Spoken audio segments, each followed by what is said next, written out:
लेकिन 1976 में बाबा साहब अंबेडकर का नाम लेने वाले सुबह से लेकर शाम तक, आजकल मैंने सुना है कि हैदराबाद वाला भी काफी नाम लेता है। हमें बाबा साहब का, अंबेडकर का संविधान चाहिए, हम भी चाहते हैं। बाबा साहब के संविधान को हम भी चाहते हैं, लेकिन हम 1976 में 150 अमेंडमेंट के बाद जो संविधान बना है, हम उसे नहीं चाहते।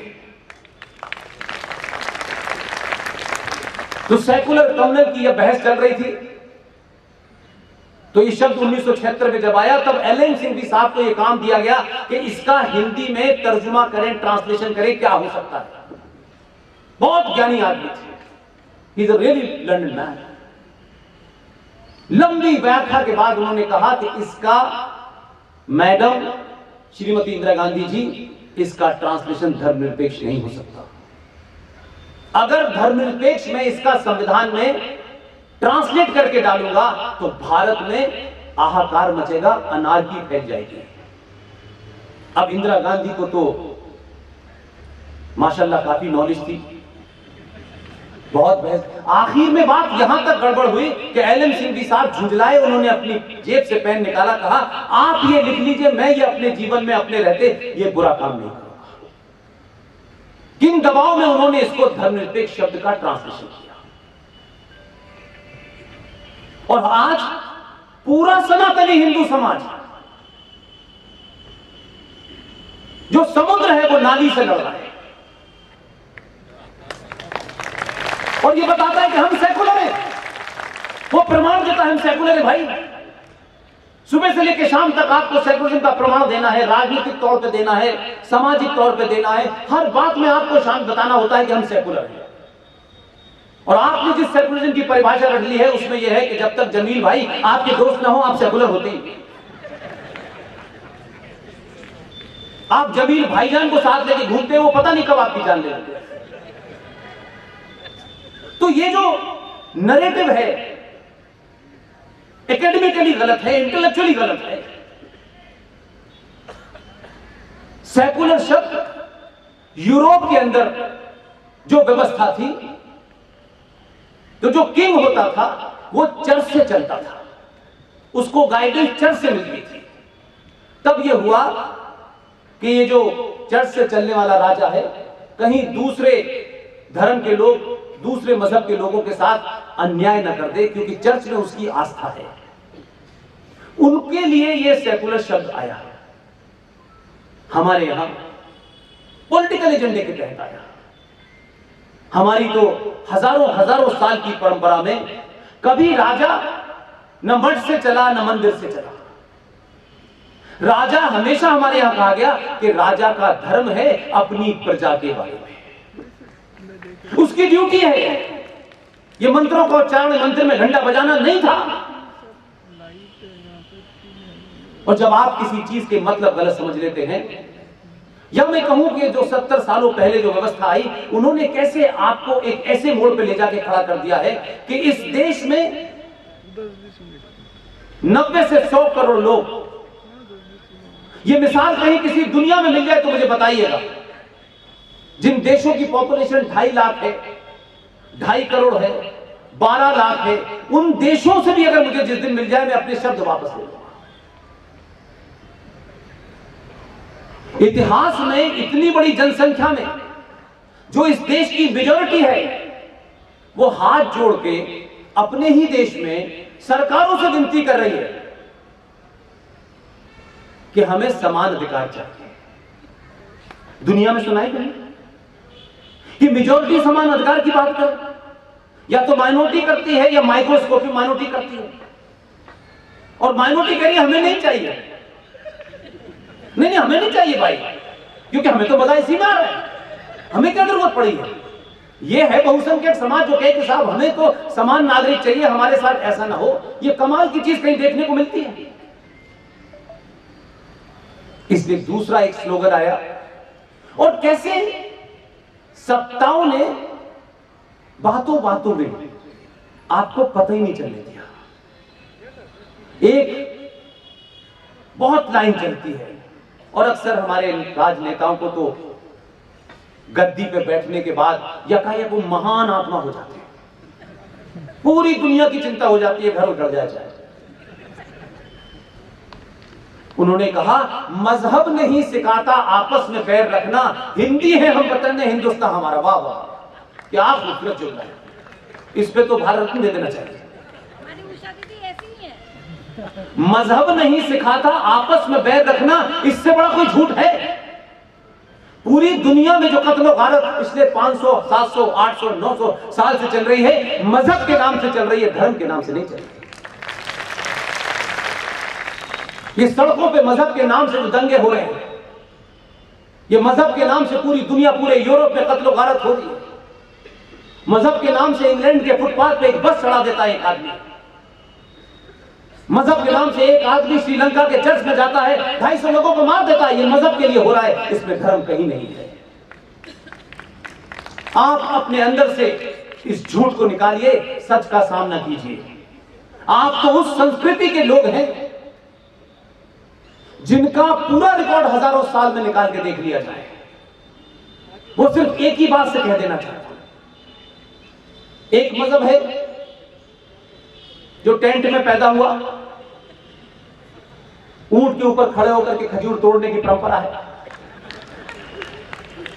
उस किताब को पढ़ा बगैर ही आप लोग बहुत सारी चीजों का सर्टिफिकेट देते हैं। मेरी शिकायत है,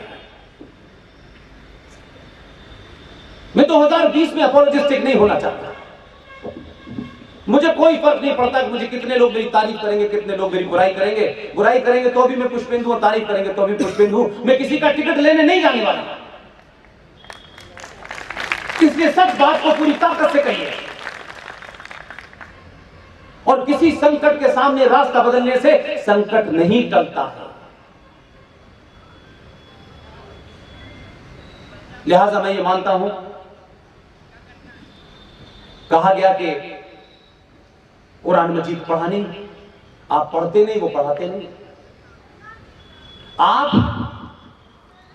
महाभारत का सीरियल बनाते हैं, आप भगवान राम का सीरियल बना देते हैं और बताते हैं कि भगवान राम ने क्या किया, सब देख सकते हैं। उस पर कहीं रोक नहीं थी कि मियां भाई नहीं देख सकते, वो भी देख रहे थे। और मुझ जैसे लोग जो कल्चरली एक ऐसी जगह में थे जहां ये सब कुछ नहीं था,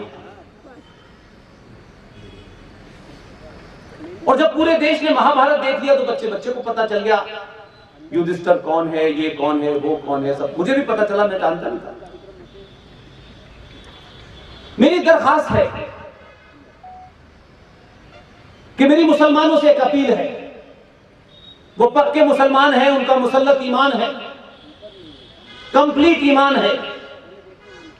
जिस देश में 90 से 100 करोड़ लोग ऐसे रहते हो जिन्हें इस्लाम के बारे में कुछ पता ही नहीं है, उस किताब के बारे में उन्हें कोई इल्म ही नहीं है। आज की पीढ़ी किताब नहीं पढ़ती, आज की पीढ़ी बहुत शॉर्ट में चीज को समझना चाहती है। मैं चाहता हूं अपनी मर्जी का कोई राइटर हो, जावेद अख्तर हो, अब राही मासूम रजा तो रहे नहीं,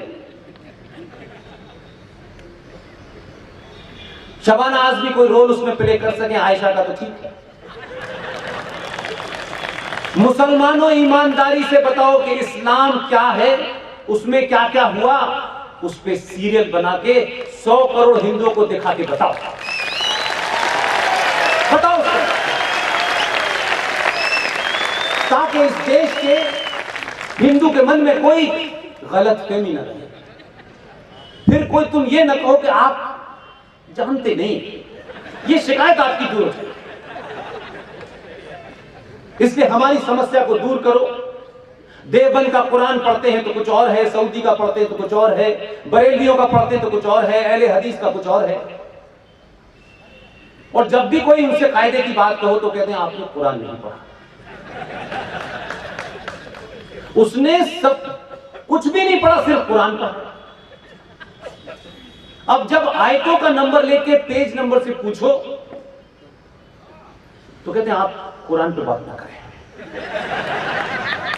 भाई हमने तो सीता जी पे बात करने पे कभी नहीं रोका, और हमारा तो समाज इतना वाइब्रेंट है कि हम सीता पे भी बात करते हैं, हम भगवान राम पे भी बात करते हैं। अगर द्रौपदी के साथ जो हुआ उसको भी सरे मंजर दिखाते हैं कि वो हमारा हिस्सा था, हम शर्माते नहीं। हम नहीं शर्माते, वो हमारा इतिहास है। आप उसे कैसे इंटरप्रेट करना चाहते हैं करें, लेकिन एक बार ये भी तो बताओ कि 24 साल जब थे, जब मदीने से मक्का आए, तो पहली शादी करने वाली खदीजा की उम्र कितनी थी? और आपने तो सिलसिला माशाल्लाह रोका ही नहीं। आपने तो 54 साल की विधवा खदीजा से शादी की अपनी 24 साल की उम्र में। यह आपकी छूट है, आपका मामला है, आपके पैगंबर है, जिससे भी चाहे शादी करें, लेकिन हम बात तो कर सकते हैं। और ये सिलसिला 13 पे रुका अल्लाह के फजल से। और कोई ऐसा इस 54 से लेकर के 13 साल तक के बीच में हर क्लास की महिला से शादी। अब हम जब ये कहते हैं तो बुरा मान जाते हैं, तो भाई हम बुरा आपको लगता है तो हमारी शंकाओं को दूर कर दीजिए। बताइए कि आयशा की उम्र क्या थी जब वो 54 साल की थी? बताइए। टेलीविजन पे कर्नल RS सिंह कह देता है तो उसके खिलाफ फतवा जारी कर देता है। उनको पता नहीं था कि RS सिंह साहब किस मिट्टी का बना हुआ है। 10 फतवे जारी किए। RS सिंह साहब घर में जाते थे, आते थे, फतवे फना हो गए। इसलिए एक लंबे समय से यह सोच समझ करके एक डर बैठाया गया है, और हमारे बुजुर्गों ने उस डर को अपने बच्चों में मजबूत किया है। इसलिए कुछ दिन के लिए आप कुछ संकट से बच जाएं, लेकिन जो डरा रहा है जब तक उसको समाप्त नहीं करेंगे तब तक डर खत्म नहीं होगा।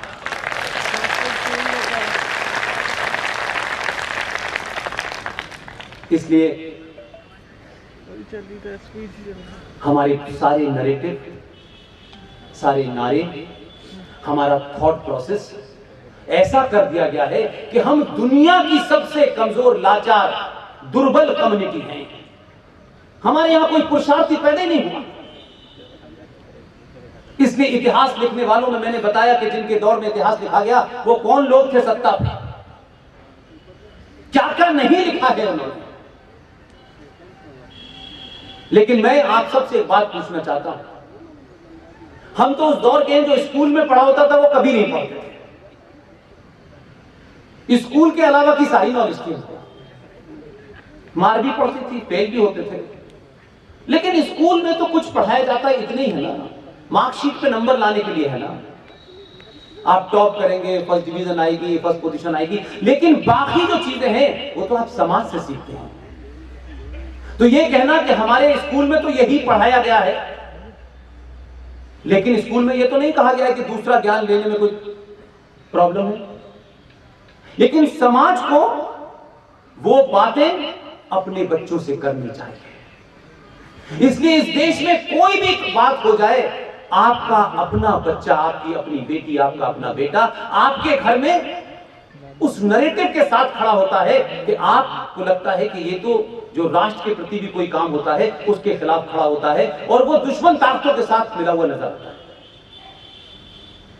आपके पास फुर्सत नहीं, आपके पास टाइम नहीं। पिताजी जब चले जाते हैं जब बच्चा सो रहा होता है, आते जब है जब सो रहा होता है।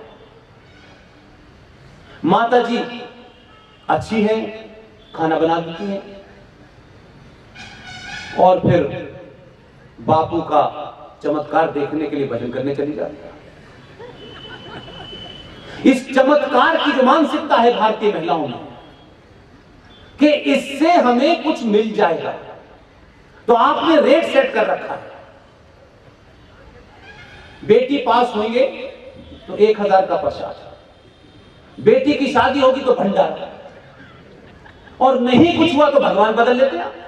काली देवी कुछ नहीं दे रही, चलो अब हम दुर्गा देवी के पास जाते हैं। संतोषी माता की अतली देवियां आपने बना रखी। आप बगैर रिश्वत दिए भगवान से भी काम नहीं कराना चाहते, और अगर वो नहीं करता है तो उसे भी छोड़ देते हैं। कमाल के लोग हैं आप। अपने ऊपर विश्वास करिए, अपने पूर्वजों पे विश्वास करिए, अपने पुरुषार्थ को जगाइए। दुनिया में आप जैसी कम्युनिटी कोई है ही नहीं।